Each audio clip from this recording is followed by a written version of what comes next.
पहा आता आज आपण पाहणार आहोत इमिशिव्ह power capital R.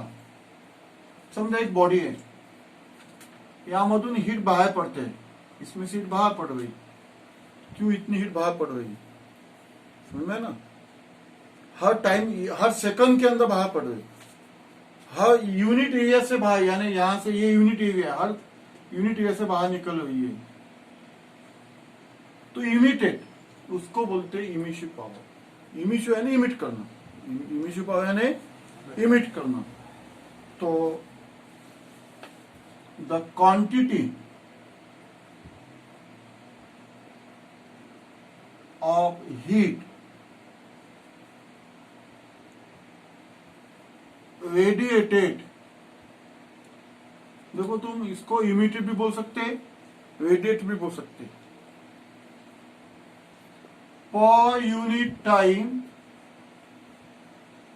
Per unit area, emitted per unit time per unit area is by body at a given temperature is called as emissive power. इसको emissive power बोलते हैं. Symbol capital R of body, emissive power म्हणजे त्या body पासून जी heat बाहेर पडून झालेली आहे प्रत्येक सेकंदाला आणि प्रत्येक युनिट एरिया मधून, पर unit time per unit area at a given temperature. तो I is equal to Q upon AT हा फॉर्म्युला पाठ करून टाका. Q म्हणजे हीट. पहा काही पुस्तकामध्ये इमिशिव्ह पॉवरचा सिम्बॉल कॅपिटल ई सुद्धा दिलेला असेल एमसीपीच्या पुस्तकात. समजलं ना, काही पुस्तकामध्ये इमिशिव्ह पॉवरचा सिम्बॉल कॅपिटल आर आहे, काही पुस्तकामध्ये emissive power symbol capital E आहे. Amount of heat emitted per unit time per unit area is called as a emissive power. इथे लिहून टाका वाटल्यास, पर युनिट टाइम याने टी, पर युनिट एरिया याने कॅपिटल ई, आणि इथे क्वांटिटी ऑफ हीट क्यू वाटल्यास हे टाकून द्या. इथे amount of heat Q emitted, यहाँ पे इमिटेड भी लिख सकते, तो रेडिएट भी लिख सकते. पर यूनिट टाइम यानी टी, पर यूनिट एरिया यानी ये, by body at a given temperature is called as emissive power. इसको इमिशिव पावर, इसके ऊपर प्रॉब्लेम्स है. डेफिनेशन लर्न करून टाका. बोर्डाची डेफिनेशन तुम्हाला विचारू शकतात 2 मार्काकरिता. फॉर्म्युला आणि definition. Quantity of heat Q emitted or radiated per unit time per unit area by body at a given temperature is called as a emissive power. I is equal to Q upon AT. इसका unit क्या आएगा फिर? Unit SI unit of emissive power is काय लिहू मग? Heat energy measure in joule. कशामध्ये मोजतात ते? Heat. Heat is a form of energy. It is measure in joule. Area measure in metre square. Time is measure in second. इसको ऐसा भी लिख सकते तुम, और joule metre to -2 second to the power -1, ऐसा भी लिख सकते. समझ में है ना. और देखो जूल पर सेकंड यानी वैट. देखो पावर का फॉर्मूला क्या है? Work upon time. Power is measure in watt, work is measure in joule, time is measure in second. Joule per second को तुम वैट भी लिख सकते, यानी वैट पर मीटर स्क्वायर, ये भी हो सकता. वैट पर मीटर स्क्वायर, क्योंकि जूल पर सेकंड को तुम वैट लिख सकते पावर.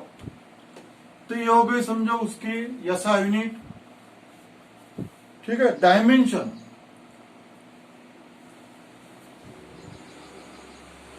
इमिशिव्ह पॉवरचं डायमेन्शन काढतात आपल्याला.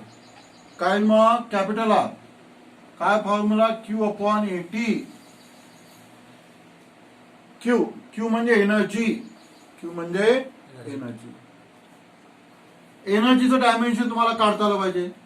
एनर्जी. एनर्जी म्हणजे वर्क. Energy of work. काय formula? Force into displacement. Force into फोर्सचं डायमेन्शन. काय डायमेन्शन फोर्सचं आठवते का? फोर्सचं डायमेन्शन कसं काढायचं? काय फोर्सचा area? Mass into acceleration. Mass म्हणजे केजी, ऍक्सेलरेशन म्हणजे मीटर पर सेकंड स्क्वेअर. तर इथे काय मग? केजी. केजी म्हणजे M1. मीटर म्हणजे L1. टाइम वरती गेला म्हणजे किती आला? -2. हे झालं फोर्सचं डायमेन्शन. या फॉर्म्युल्याने काढलं मी.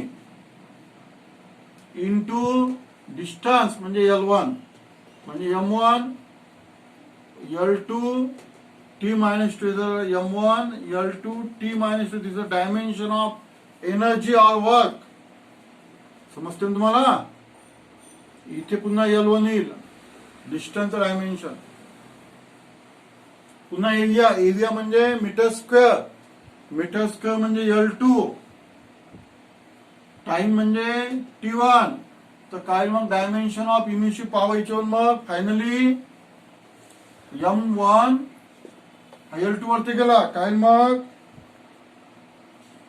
L2 L-2 T-2 T-1 वरती झालं ना डिनॉमिनेटरची क्वांटिटी. काय मग M1 L0 T-3 is the dimension of emissive power.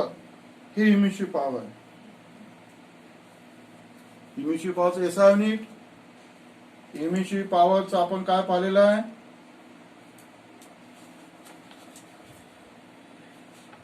Emissive पॉवरचा फॉर्म्युला पाहिला, डायमेन्शन पाहिलं.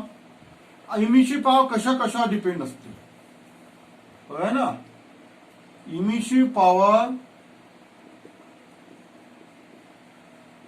Depends on one number.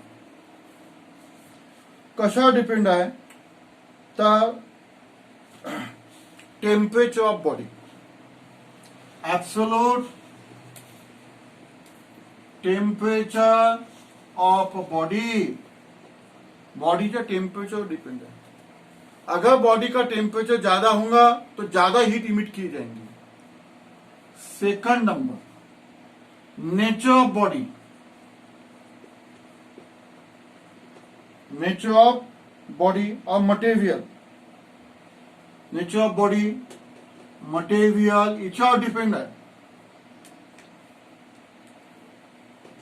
Nature of surface वर डिपेंड आहे. पॉलिश और नॉट एक्सेट्रा. अगर ब्लैक बॉडी होगा तो ज्यादा हीट इमिट की जाएंगी. ऑर्डिनरी अगर बॉडी होंगी तो कम हीट इमिट की जाएंगी. म्हणजे ब्लॅक बॉडी पहा. ब्लॅक बॉडीची खासियत अशी आहे तुम्हाला मी सांगितलेलं आहे. ब्लॅक बॉडी म्हणजे जी बॉडी सगळ्यात जास्त हीट ऍब्सॉर्ब करते त्याला आपण ब्लॅक बॉडी म्हणतो. 100% हीट ऍब्सॉर्ब करत असेल तर परफेक्ट ब्लॅक बॉडी. जी बॉडी सगळ्यात जास्त हीट ऍब्सॉर्ब करते तीच बॉडी सगळ्यात जास्त हीट इमिट करते. समजून घ्या. समजा तुमच्याशी दोन बॉडी आहे. ऑर्डिनरी बॉडी आणि ब्लॅक बॉडी आहे. ऑर्डिनरी बॉडी कमी हीट ऍब्सॉर्ब करेल आणि ब्लॅक बॉडी सगळ्यात जास्त हीट ऍब्सॉर्ब करेल.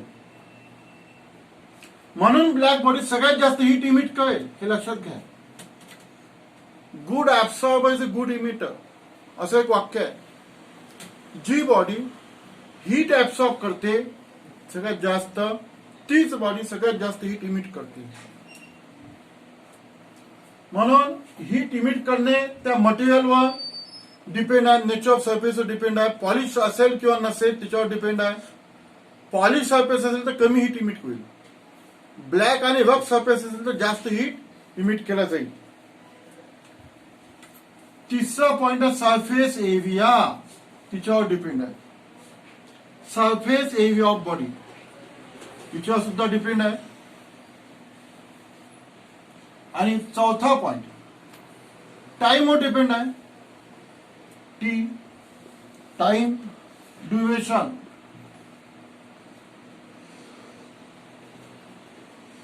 Time duration for which body emit heat.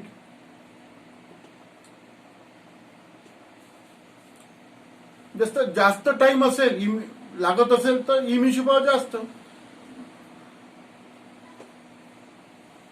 नाही इमिशन पॉवर कमी येईल कारण की Q/80 Q/80 आहे ना. तर इमिशन पॉवर मग कशावर डिपेंड आहे? Q वर डिपेंड आहे, एरियावर डिपेंड आहे आणि टी वर डिपेंड आहे.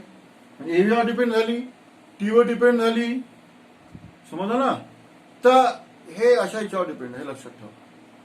एरियावर डिपेंड आहे, टाइमवर डिपेंड आहे, ऍब्सोल्यूट टेम्परेचरवर डिपेंड आहे आणि नेचर ऑफ बॉडीवर डिपेंड आहे.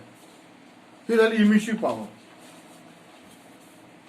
त्याच्यानंतर इमिशिव्ह पॉवर ही ब्लॅक बॉडीची सगळ्यात जास्त असते, कारण ब्लॅक बॉडी सगळ्यात जास्त हीट ऍब्सॉर्ब करते. म्हणून इमिशिव्ह पॉवर ब्लॅक बॉडीची सगळ्यात जास्त असते. हा पॉइंट वाटलं लिहून घ्या तुम्ही. ऍट ए गिव्हन टेम्परेचर, 5 नंबरचा point. At a given temperature perfect black body म्हणजे at a given temperature emissive power of perfect black body is maximum will be maximum. Emissive power ही ब्लॅक बॉडीची सगळ्यात जास्त असते ऑर्डिनरी बॉडीपेक्षा. तर this is all information about emissive power. Emissive पॉवरचा formula पाठ करायचा आहे. Capital I is equal to Q/80. Quantity of heat emitted किंवा radiated per unit time per unit area at a given temperature is called as a emissive power. R is equal to Q/80. R is equal to याचा symbol काही जण capital E सुद्धा दाखवतात, लक्षात ठेवायचं. हे झालं इमिशिव्ह पॉवर. आता नंतरची डिफिनेशन आहे coefficient of emission. Coefficient of emission और इमिसिव्हिटी और इमिसिव्हिटी ई सिम्बॉल आहे त्याचा. पहा आपण आतापर्यंत 3 कोफिशियंट पाहिलेले आहेत. Coefficient of absorption, coefficient of reflection, coefficient of transmission. हा चौथा कोफिशियंट आहे कोफिशियंट ऑफ इमिशन. याची डिफिनेशन पहा. कोफिशियंट ऑफ इमिशन ई म्हणजे it is a ratio of emissive power of ordinary body to emission power of perfect black body. R/RB. समजलं ना. म्हणजे याच्यामध्ये बघा RB is greater than R, हे लक्षात घ्या. RB is greater than R. Emissive power कोणाची जास्त असते? ब्लॅक बॉडीची. इमिशिव्ह पॉवर कोणाची जास्त असते? ब्लॅक बॉडीची. तर इट इज अ रेशो आहे. कशाचा रेशो आहे तो? Emissive power ordinary body to emissive power black body to emissive power black body. या रेशोला म्हणतात कोफिशियंट ऑफ इमिशन. लिहून टाका. Ratio of emissive power of ordinary body to emissive power of perfect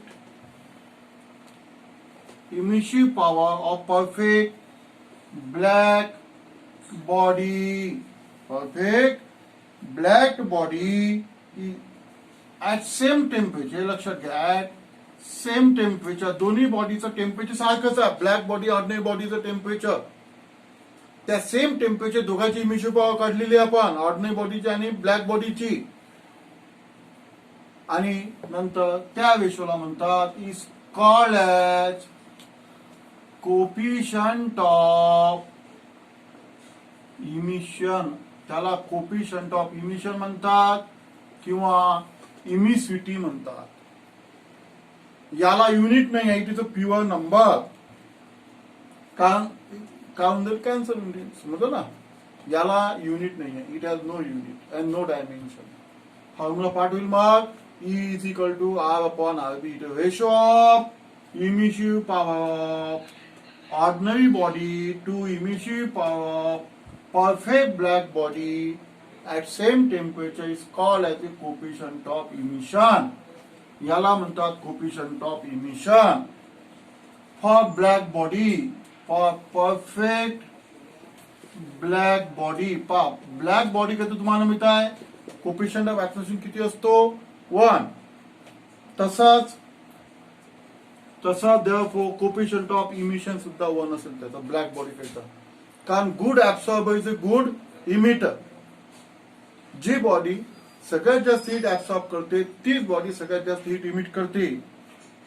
for perfect